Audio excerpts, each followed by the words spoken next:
You've seen the movie called Sholay, Yes. right? You may not remember the number of horses or the animals, but you still remember the story.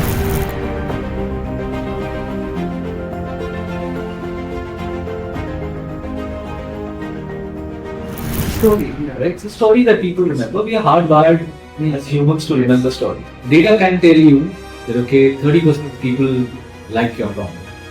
That's one way of telling the story. The second way of telling the story is 1 out of 33% like the product. The world has to move from B2B or B2C to a B2H, which is brands to human or business to humans. Hello everyone, welcome to another exciting episode of the NMIMS Podcast. I am Kana Jaiswal I, Rahul Datta, and I'm absolutely thrilled to be hosting this special podcast for the Management Conclave at NMIMS Indore. Today we have a very special guest with us, Mr. Rahul Datta, the Director of Marketing at Microsoft India. So it is an immense pleasure to have you here. And we have had a panel discussion with you, and it was insightful. The narratives to numbers and the stories that you shared with us have shed light on the topic and how it is weaving the narratives today. And in this podcast, we will be asking some of the questions which can further our domain knowledge and provide wisdom of 30 years of experience, of multiple years of experience in this 30 minutes of time, sir. Sure. So we'll try to extract as much as possible from you. Thank you for having me. I think the feeling is mutual. I love the warmth and curiosity around the whole campus. And it's my privilege to be on this podcast and share whatever I could just share, and obviously looking forward to learn from you guys as well. So Karnak is engineer, IT engineer, and she has some questions regarding a little bit about IT, just a little bit. So please Yes. go. So you have an incredible career in marketing. So can you tell us what inspired you to choose this field, and also like what were the key decisions that you made that how you are where you are right now, your position? Why marketing? Yes. Is the key question, sir. I think I can connect the dots back, and I've always loved a good story. I always loved, be it a movie, be it anything else, be it advertisement. I was not the guy who used to even skip the advertisement or there's a good advertisement, I used to kind of see it. I also, at some point in time, also used to collect a lot of stories from just speaking to people. So when you go down and you meet people, you meet characters, names, and they're so vivid. You get so many stories that you get. Then I used to go with my Dadaji to the park and then meet a lot of these retired his friends, and then every person had a story, and it was so interesting to see that how those stories unfold. Always had this inclination towards story and storytelling and seeing behind it, and then how do you kind of work towards it. So I think that naturally drifted towards then, hey, I want to be into advertisement. Okay. But then I understood that advertisement is just part of the overall domain of the marketing. It's just an outcome. Yes, sir. The process goes all the way up to understanding the business value or a customer value, and then turning it into a strategy, and then turning it into communication, which is just one part of it. Yes, sir. So the more I start digging about it, I start loving about marketing and what marketing do. I think that was my journey. So would you just share one or two favorite stories Story, that are yes. close to your heart? Mm. That this is the moment, yeah, this is the story. So we would love to hear it from you. My personal favorite story has been one of the films that we've done on Diwali, and I wish because Diwali is coming, so I wish you guys a very, very happy Diwali. Thank you so much, sir. Same to you, sir. Thank you, sir. So the story is called Amma Ki Diwali. It was a story about a diya maker, and how there's this guy, a kid who comes and helps her sell more diyas. Oh, Okay. we've seen that. Yeah. That's a wonderful and a thoughtful story. Yeah. And we never thought that it would be so big. Mm. In every marketer, there is a dream which is called "Ye viral ho jaye." Right? Is So that- it went virulent. It's beyond what So I still remember we released it, and I wasn't expecting. It's like a very humble Diwali film. We've just done it, but suddenly that entire feeling of your relatives sending you that, your friends sending you that, without knowing that you created it. Then you start seeing in your society WhatsApp group, in other WhatsApp. So it just went crazy, and then in a matter of time, and we never realized, and we never made it with the intent of it going that crazy. But it's just so humble to see that a good storytelling, and that was the time when people were saying, cut the ads, 30 seconds, 20 seconds. Reels are coming, whatever it's was. And this was a long film. It was, I think, about 3.5, 4 minutes film. Right? So, and the kind of metrics that we've seen, the view time, number of shares, number of organic views that it garnered, it basically set the benchmark for festival marketing in the technology space. And then we saw like a plethora of films that come in. But I think that was one story that is very close to my heart. The second story that we have done where we worked with when I was working with HP printers, and we realized that generally in school when you study, it's a very 2D way of studying at that time. And this I'm talking about 6, 7, 8 years back, but it's tech was not on peak. Tech was not peak in the public schools or in the government schools. So what we've done is basically try to actually work with this one school where we said, okay, I understand digitalization may take time, but let's just put some colors into this. So there was this subject on, let's say, solar system. So we actually took printouts, made the whole class with the 3D models of whatever it is, and then kids' curiosity. Yes. Like kids were asking, अगर धरती गोल होती है तो वो चपाती की तरह है गेंद की तरह. They can't see that in a book. That's where the difference is when you put a 3D model or when you see it in a computer. That's the kind of things that you see. So just the curiosity of kids when they came in, the way they interacted with this, and there's this thing about Kala Akshar Bhais Barabar, and then taken the entire poem and then converted into the fact that okay, how Kala Akshar Bhais, again, if you put it in the right context, it's beautiful. Yes, and how do you kind of bring that insight to life, and these kids are curious. Just give them in their hands, and then wait for them to kind of ask you the question that you want, and they'll learn. We don't, like all of you, I don't know if you've seen the movie called Sholay. Yes, sir. Right? You may not remember the number of horses or right? So you don't know number of dacoits which were there, but you still remember the story. Right? It's a story that people remember. We are hardwired as humans to remember stories. Yes, sir. So really nice. So we will definitely put the link of Amma Ki Diwali in the pinned comments. Sure. So that more viewers can watch this if someone is missing out on that. And So that story was the way, like why it was so much like viral is because it touched the human emotion so well. It showed the human emotion of love and care for your loved ones. So it had to go on. It had to. It was empathy. It was touching the nerves of the individuals, and that is why it had to go on. That's why we say that the world has to move from B2B or B2C to a B2H, which is brands to human or business to humans. Which is very important. Yes. If you start from there, no matter if it's B2B or B2C, the other side of the table is always a human. Yes, sir. And they understand an emotion better. And I'll give you another example of, again, not done by us, but HP worldwide. There is a campaign which is called The Wolf. And it was all about the security. It's a very complicated and sometimes boring subject. But they've converted into this entire episodic thematic format where they had some Hollywood stars as well. But, it was turned into a complete movie, like a trailer.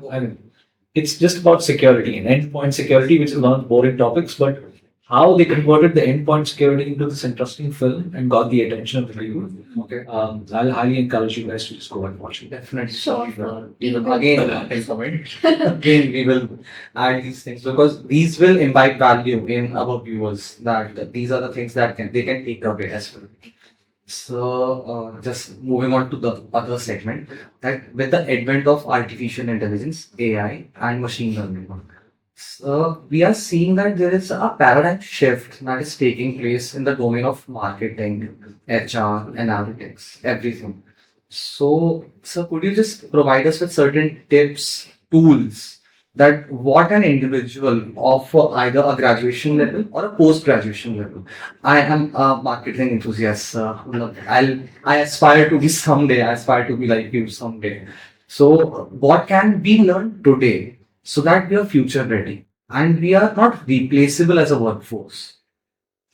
Well, I think so. You will be replaceable as a workforce because it's like any other technology over a period of time. When even the World Wide Web came over, it was not that it replaced the human side of it. When e-commerce came, it's not that the traditional retail has gone. There is a shift of power that has happened in some of the categories, but it has created more jobs for the people who basically know that tech. Exactly. Now, people are saying it's not because social media came, so people become less social. Right? People are now even more social. There are social media marketing managers who are doing this for a living. There are e-commerce managers who are doing e-commerce for a living. Yes, sir. There are so many people who are working behind the scenes to make sure the delivery happens to your place. Look at quick commerce, the amount of job opportunities it created for so many people. So I don't think so. It's the tech which will take the jobs today. It will be about the people who will know the tech will have a higher propensity to be employable, and I think that's going to happen naturally to you guys. Because if my mom took about 3 months to understand a smartphone, my daughter took 3 days. 3 days. Right? So that's the difference in terms of how we kind of work on it. And I do believe in this thing of you've seen how Abhimanyu learned the chakra Everything in the womb. We were smarter. You have with every evolution and every generation there is a smarter generation coming, and I think that what you will make out of AI will be I'm excited to see that what you will take with all this that is building up right now, and you take it to a completely different level. So that's what I'm excited about. Right now, AI has as a college student, I think AI is so beneficial. But again, as a coding, for a software thing, we are getting codes online, Copilot, ChatGPT, everything, everywhere. It's democratizing, and that's why we say that the new coding language is English now. It's English now. Yes, Yes, exactly. precisely. And so any tools which you recommend that we should just have a nudge about, or some learnings we should have those about, some tools if you can recommend. I think there's no silver bullet for that, but it all depends on what's the problem that you're trying to solve, Okay. and how do you want to work on that. I mean, worldwide companies are using AI as a technology, or marketing is using AI as a technology for 2 or 3 major things. One is to get a unified view of their customer and customer journey. That's one. Because the data is coming from all kinds of signals. Earlier, so there's a lot of qualitative stuff that is happening. You go down, you speak to the people, you get all Primary survey. Yeah, primary service. Yes, sir. And then there's a lot of secondary data that comes in the form of a signal Okay. that you need to decode in a certain manner. But it's fragmented right now because of the nature of data that it is. So you're getting the data from your stores, getting the data from your online stores, you're getting the data from Amazon. So if you see, you're getting 3 kinds of data largely. Unclean data. So basically, you get a first party data. Yes, sir. First party data is that when a customer comes and interact with your website, your app, anything which is your stores. Okay. The So front end part. the front end part of it, which you own completely end to end. Okay. And that's becoming very important because as the privacy laws and everything else coming in, Yes, sir. first party data, and you can't serve cookies and stuff like that. First party data is becoming very, very important, and companies are seriously investing in it. Okay. That's one part. So they're taking permissions from the customers. It's happening in a certain way. It's happening in a very ethical manner. So first party data is very crucial to the part. Then you have a second party data, which is designed for you, and you can have that, which could be, let's say you have a store within a store in Amazon. your particular channels on social media and stuff like that. Okay. Then there are these third-party data, Yes, sir. which are what we call as the DMPs, which is digital marketing platforms, Mhm. which are correlating data over a period of time to see how we kind of work on it, without compromising the PII, which is the personable identified information, Okay. right? So without exposing the PII or personal information of customers, API layers. API layer is there, and that's how you can integrate over a period of time. That's if let's say a cab aggregator can tell you over a period of time which are the routes which are high, which takes Plausible so much routes. possible routes, or how much time people are spending Okay. on in cabs over a period of time, and then based on that, probably a radio channel can see what needs to be kind of pushed on there, Okay. or what kind of content will they like at this point of time. So those are the things that you can figure out. So those are third-party data where APIs are there. There are some insights Okay. which can cross-check or increase your probability of checking the problem that you're trying to solve. So it's a first, second, and third-party data coming together, but it's mammoth, It's not. right? And at this point of time, making sense out of it is difficult. Yes. What you can do is leverage technology at that layer, where you have the data, you have the digital signals, you put them into your stack of cloud, which can just combine everything together, and then on top of that, you put the AI layer, Okay. which can then tell you how to speak to that data, how to integrate that data. Okay. How to Ah. basically use that data. Correct. Okay. So I think that's where the AI comes in, where it's basically reducing the drudgery of Okay. what we used to call it, okay, there's so much of data, how do I make sense of it? And then what was happening was everybody has different language in which the data, no imports were printed, there was no uniformity. Yes, sir. And just to kind of compile everything and make sense out of it, there was another army of people which is required. I think with AI, what you can do is just make sure that there is a structured, unstructured data coming Okay. together. Yes. Then you can train the model Okay. to then have insights out of it. But there's a very important layer to that, which is about security. And that's another part where whenever we kind of going into our customer meetings and solutions over a period of time, that's what we talk about. Because, for example, in Microsoft's case, we don't train our AI or ML engines on your data. Yes, sir. If you're a company, you're a bank, you're a government institution, you can put tenants Okay. in a way that okay, this data is something which I want to remains within the boundary of my organization. I don't want it. Nice. Right? So that's something which is very important, and that's the reason why we're slowly building trust with financial institutions and other guys. I think that's very, very important. And ethical AI is non-negotiable. It is the way forward. It's a way forward. So I think that's very important. Yes. Because what happens is when you go out, Mm-hmm. like as students, you may be experimenting with a lot of these tools right now, but they may not work in a corporate environment because of security reasons, data privacy, other stuff over a period of time. So During our internships, we got laptops. Right. Nothing worked. So Yes. that's why it is very important for you to see that okay, how ethical AI plays an important role. Yes, sir. There could be a tool which is very beneficial right now, but you cannot share your sensitive information now. Like for example, if you're using any of the generative AI tools to make a summary of PDF or a contract or anything else, Okay. it may do it. Yes. But then, if it's an important contract, you don't want that details of that contract to go off, right? So those are the kind of things, and I think people are getting aware about it. People are getting more and more aware about it. And Yes, sir. it should be a partnership of large tech companies, government, and individuals coming together and solving for making the AI more ethical, way more, Responsible. correct. So, as we discussed and you mentioned data. Yeah. So, as a marketer and as a person from such a big brand, you have volumes of data. You mentioned. So, but data sits idle unless and until it is worked upon. And even when it is worked upon, it will provide you with some insights. You will identify that there is shortage, there is increase, there is something less or more. But does data talks about between the lines? Like suppose there is a problem statement that has not been identified. Can that data help us in identifying those problems that are not visible? The customer gap that is not visible can be identified. What it can definitely do is just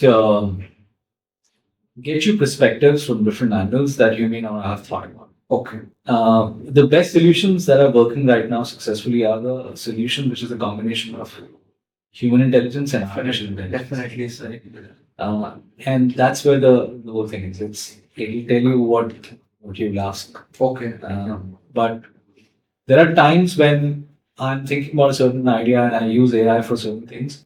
It definitely gives me a good first draft. It definitely gives me, oh, I can think like that as well. So that's the reason we call it, for example, the product that we have is a co-pilot, not the Co-pilot, yes. Precisely. So it basically helps you see things in a certain perspective. Okay. Because sometimes you need somebody with you to be able to give you that. Because look, we have so much of digital debt today. Imagine. So many emails unread. Yes. So many messages unread. Yes. So many notifications. Yes. If AI as an assistant can help me to reduce my digital debt Yes. in terms of answering all those emails and recording the meetings where I'm not able to kind of work on, sharing the minutes of the meeting. Yes. Like the entire 30 minutes of this podcast can be summarized into a transcript. Yeah, into a transcript and then a one paragraph summary of it. Transcriber.ai, then Scribe, then Gemini. For making notes. Or you can just do Teams. Teams, yes, sir. Right. So the point is that it just basically at this point of time helps you to reduce your digital debt. It helps you to reduce the drudgery of work, which is like now I have to write him a mail. Should I write like this? Or what should be my tone? How do I write? It was too much of work and inertia sometimes when you're involved in multiple things and you can't focus on them. And at that point of time, the AI really comes handy in terms of giving your first draft. So write a mail in a professional manner, keep the tone passionate and apologetic, and send to reply all. So nowadays, the employee, like we are living so many news that because of overstress, the person is now no more. So I think AI has become, as you said, it has become very handy nowadays. Not for like doing all the work, but making us a little less stressed about the particular thing because it is like making our job a little easier. At the end of the day, we have to do the job by ourselves. But if there's like someone who is helping us do that work more efficiently and with more, as you said, many perspectives, so that would give us like more better opportunities as well as opportunities to present ourselves in front of the person, right?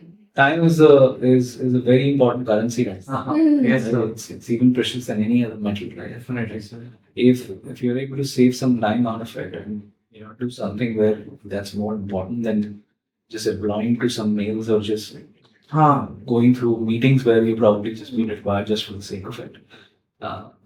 I think that's a great way of how you embed technology in your lives on an everyday basis.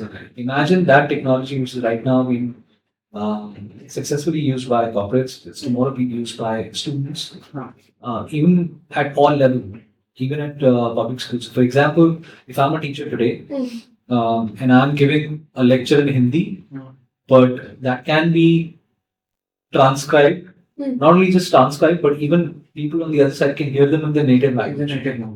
Right? Just see the power of that particular simple thing. Or you're in a class where you don't have to remember about where your notes are or the other things, and then it just basically being neatly tucked into Teams into your class and your channel. You can always refer back to what your teacher has said in a recording. You can see the notes which are there. You can see documents. You can see all that in one place. Yes. You don't have to remember that. That's another thing. Another example in organization today is that there's a high level of attrition which is there. So imagine that if you're as an entrepreneur, you're working for something and you're different clients, you can make different teams channel, everything to do with that particular client, all the teams. The data is automatically stored and structured down there. So even if somebody leaves, the data is not leaving with them. Exactly. It's there in the system. There are many benefits. And I think specifically the generation which is coming, our generation, is just thinking about these new innovative ways Yes, sir. of using technology as an ally Yes, sir. and using it in a more responsible way. I think. So just towards the tail end, we would want that just towards the tail end, semi end. And before that, I would just like to confess one thing. Like you said, that tedious meetings, I made an AI presenter out of myself, and I played it on loop on Google Meet. My head was nodding, and I won't tell which lecture or which session. But it was there. So I used that. I did that. I made an AI presenter, and it was even ready to ask out in my language. So it was good. So yes, sir, definitely I get your point. So towards the training, what are some of the courses or certifications that we as individuals can do for either for computer, for marketing, for other analytics? Very interesting question. I think you guys are today living in an area where you don't have to spend money or go physically Yes. to classes to next work on that. I think just the basic understanding on prompt engineering is vital. And there are courses which are available with Microsoft and otherwise. So that's one. Second, understanding the new tools which are Copilot, Yes, sir. Power tools, be it PowerPoint, Excel, Word. I think there are enough and more courses available down there. You can see there are videos on Microsoft website. And so that's the second one. The third one is just about the whole topic of today that you're talking about. It's converting data into insights. I think that's another part which is important because what you need to see is that how AI over a period of time can help you to make sure that there is a story that comes out of the data, which is more important. And how do you bring that up? Because you have to know the rule before you break it, right? And since you already know in terms of understanding where the data is coming, what do you want next for it, you guys will be able to exploit or harness the power of AI Yes, to a great advantage. If you learn the basics of it. okay. That's what I recommend. So that line, though I would like that should be as the thumbnail of the podcast. Like, know the rules before you break. It's very well said. Know the rules, do definitely break them, but it's good to know them. Definitely. So that Like, rules are made for the convenience of people. no, I think rules we are living in a time which is evolving very rapidly, so the rules are getting rewritten. Yes, sir. And it's been written by every generation. And you guys are also,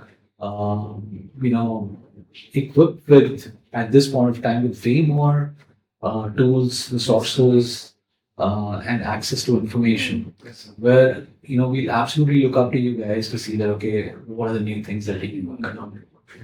So in AI, like currently in this year, we are learning data extraction as well. So as we said, key for AI is also doing the same thing, like extracting data and giving us the information and the insights which we want as a user for the specific kind of work. So how are both of these things similar and then different? Data extraction and with the help of AI. Look, it can give you, like I said, it's a co-pilot, Haha. right? It can Yes. give you a good first draft, it can bring in the insights, but how do you tell them? It is prescriptive, not predictive. That's one, but also how do you kind of work towards it, and how do you tell it is a very important part. Yes. So it's as an MBA, I think it's a part art, part science, Precisely. right? Yes, And then sir. you're an artist and you're a scientist as well. Yes, sir. So you get the data, but then it's also important for you to see that, okay, how do you tell it? Like a simple story, and I'll have that as a part of my opening slide today presentation. Maybe. The data can tell you that, okay, 30% of people like your product. That's one way of telling the story. The second way of telling the story is 1 out of every 3% like the product. Right? So it's the other way of going it as well, where you say, hey, and that's another example that will be in the presentation today of how do you use number to be able to do a communication.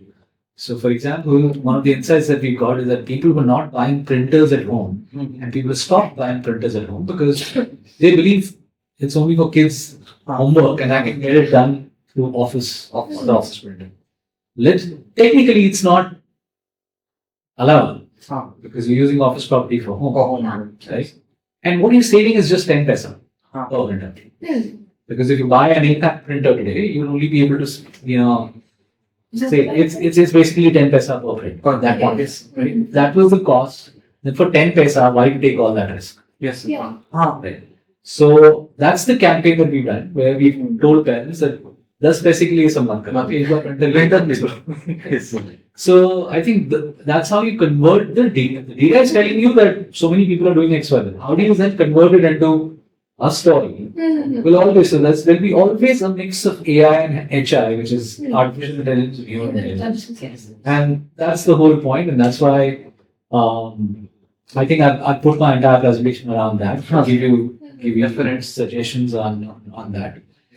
But it will be the best outcomes are always when HI and AI come together. It basically conveys the human emotion with the help of artificial intelligence. Like that. Yeah. Right? Yeah. Yes. So, I guess we will be concluding at this point of time. I'm really thankful for the knowledge and insights that you have imparted to us. Thank you so much for having me. Wish you guys a very happy Diwali and a great year. Thank you so much, sir. Just a closing remark. She worked really hard to write this. So please, Thank just you go so ahead. much, sir, for sharing your insights. It has been so fascinating to gain your wisdom in the past 30 minutes of what you have, like for the past 21 years, that's what you've done. And thank you so much for your time. And we hope. ये मैंने लिखा है आपने नहीं sir ये हमने ये मैंने लिखा है Really emotionally, thank you so much. We learned so much today. So that time is an invaluable currency. Exactly. And you gave it to us. So we thank you for that. No, I think the reason for that is also because when I interact with you guys, the kind of curiosity, the kind of questions that you see, it's always, puts a perspective back to us in terms of saying, oh, so this is how you guys are thinking, this is how, think the world is evolving. So it's always a two-way street. And that's the reason why most of the professionals love to come and spend time with students. So thank you very much for having me. Thank you so much, sir. All right. So much.